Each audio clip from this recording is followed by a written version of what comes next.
Hello, and welcome to Two for Classics, a classic movie review podcast. I'm Sam. And I'm Liliana. And this is episode 1 of this brand new podcast. So we think it's only right to explain real quick why we've decided to do this in the first place. We are a mother-daughter duo who love watching classic movies. I was introduced to this by dear mom over here. The interest really started with you. So how did you start watching these movies, Mom? I started watching these movies in my teens because at home my brothers and sisters always wanted to watch horror movies, and that's all they really watched. I was just really tired and, quite frankly, always hated it because it was so scary and gory. So one day, they were not home and I had the TV to myself. And back then we had cable. Yes, I am dating myself. We had access to many channels. So I was scrolling and I came upon TCM, Turner Classic Movies. And since this is episode 1, we are not sponsored by TCM. I think TCM is one of the last, yes, you're one of the last few services out there that streams classic movies. And that's really sad because we need to bring more of this back. I've been seeing that a lot of other companies have kind of been taking on the catalog is what we would call it, yes, of these movies. And they're kind of spread out. At this point, there's no real central point that has all these movies we'll be talking about. We ourselves are finding them all over the place. Yeah, you're right. They are different streaming services, but I think that, again, TCM is one of the ones that you can find a lot of them in one area, but of course there's many others. Hopefully, we can change that. Maybe. You never know. So, what was the movie that you found on TCM that day, that fateful day from 94? So the first movie that I saw on that day, when I was looking through the scrolling. You keep saying scrolling. We're so desensitized now. Channel surfing. Well, okay. There it is. I was channel surfing on that day that I had the TV to myself. That movie happened to be called A Woman's Face, and it's with Joan Crawford, another great actress from the classic era. I think I looked that one up. It is from 1941. These are all these movies will be black and white. Yes, there are a few in color because, at one point they started to move into the what they call it, Technicolor. I think it was. I think around the 60s, the movies start kind of adopting that. Yeah. But we'll have a couple of those. Majority of these will be in black and white, but there will definitely be the kind of the first iterations of color movies as well. So clearly we are not professionals.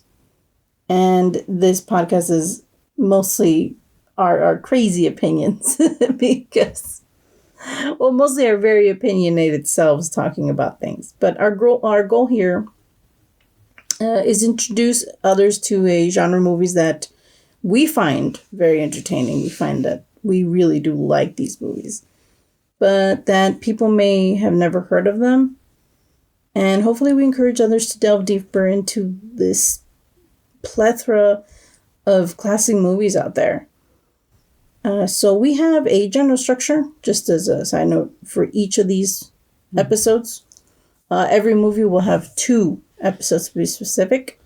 The first will be non-spoiler, giving background information, giving a summary. We're going to kind of talk about some of the main characters a little bit.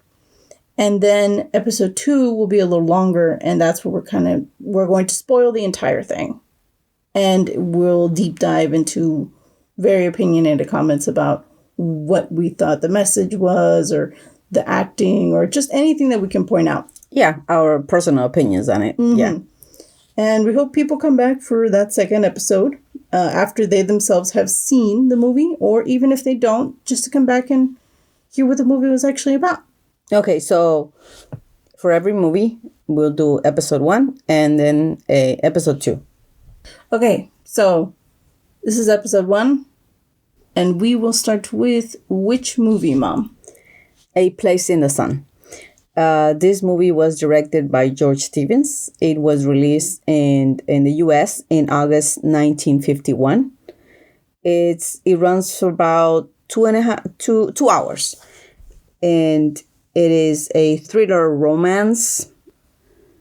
So for A Place in the Sun, we have a cast of Montgomery Clift playing George Eastman, Elizabeth Taylor playing Angela Vicker, and Shelley Winters playing Alice Tripp. Okay, so give us a little bit of summary. George Eastman, a man of humble beginnings whose parents worked a sort of missionary, finds himself with a golden opportunity. His rich uncle has offered him a job in his factory. With dreams of grandeur now boosted by his uncle's offer, George finds himself in a new city, alone, where his rich relatives don't seem to want anything to do with him. Here he will also meet 2 different women from 2 very different walks of life. Now, with every action and decision George makes, he lays the building blocks that will make or break his future.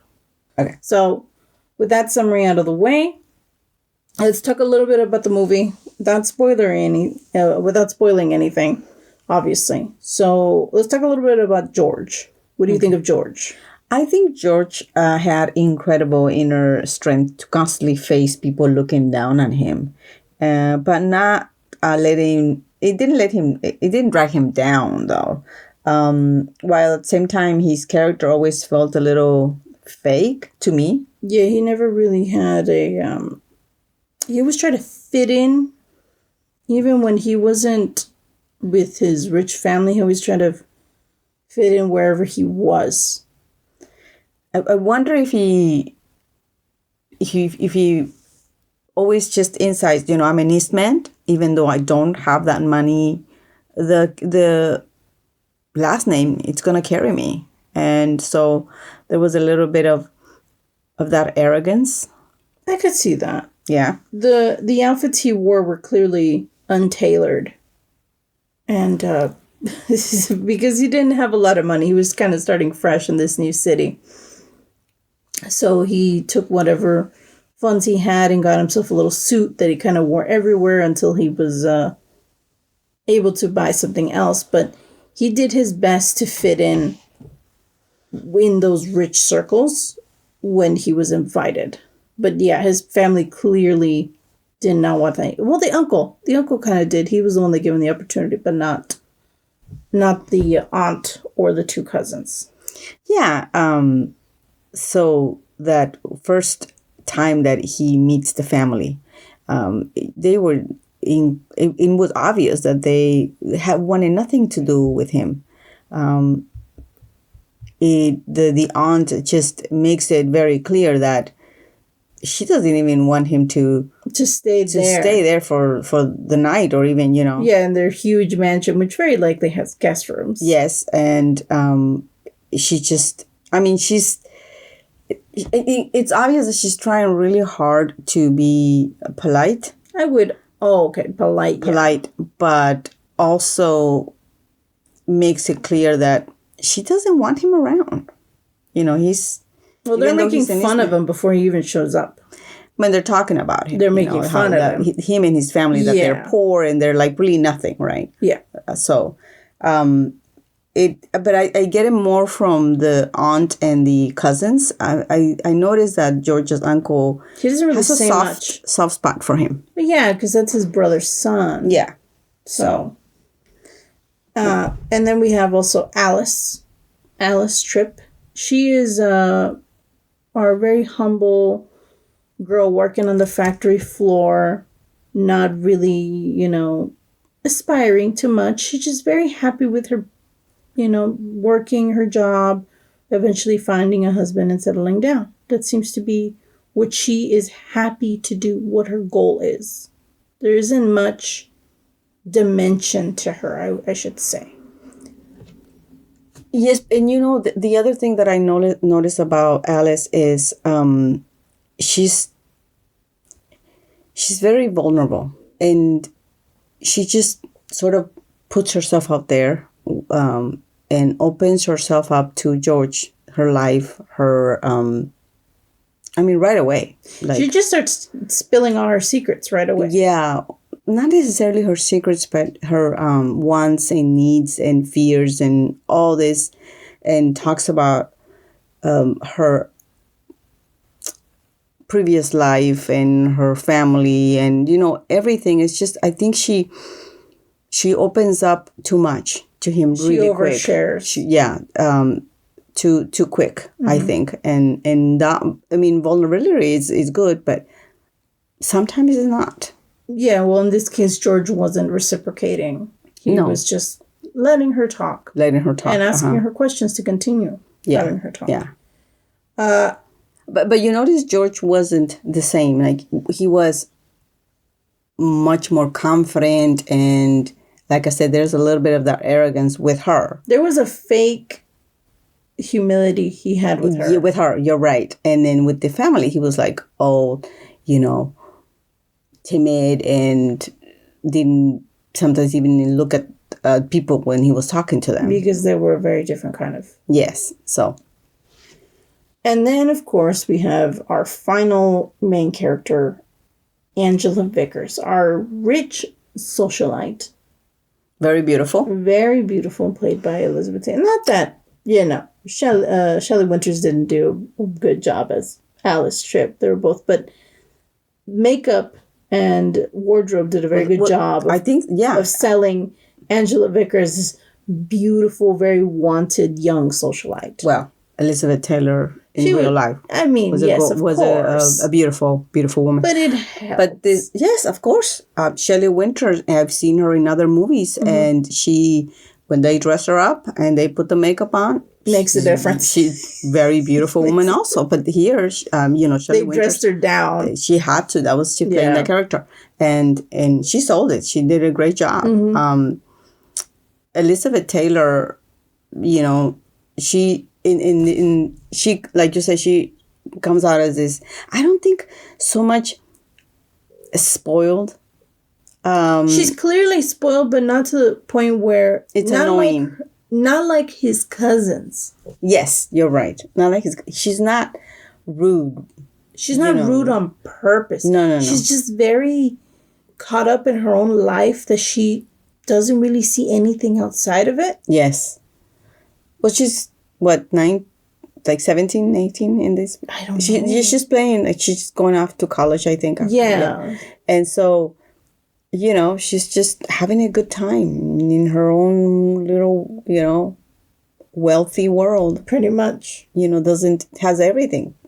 So, but I think she has everything. But surprisingly, you do feel bad for her. Even though you think that, this rich girl, she's got... Like you said, she has everything. She doesn't want for like the basic needs, and she pretty much is surrounded by all these friends, and her family clearly cares about her. But I think both of us agree that we do feel bad for her to some degree during the movie. She really does give a human portrayal at one point. Which she, yes, and we'll talk about it later. Yeah, we'll talk about it episode 2. Yes, spoiling anything. So we also meet her. So now we have our 3 characters, the 3 protagonists, and so come back for episode 2. We really do recommend this movie. It's really well written. The pacing's great. I think you will enjoy it. It's got a lot of intrigue. You think the movie's going to go one way, and then suddenly it takes a hard right. And it's very we do recommend this. So please, if you have a chance to do so, go watch it. Yes, please watch it, and then please come back for episode 2. Yeah, come back. Talk about the entire movie. We're gonna it's going to be a spoiler. We're gonna spoil the whole movie and But talk about. if you don't watch it, Also, come back. please come back and we will talk about what happens. And You can always watch it, you can always talk even after you read it, because us talking about it and telling you the whole thing is very different from you actually watching it and seeing these actors. So portray it. we'll see you back. Yeah. Have a nice day.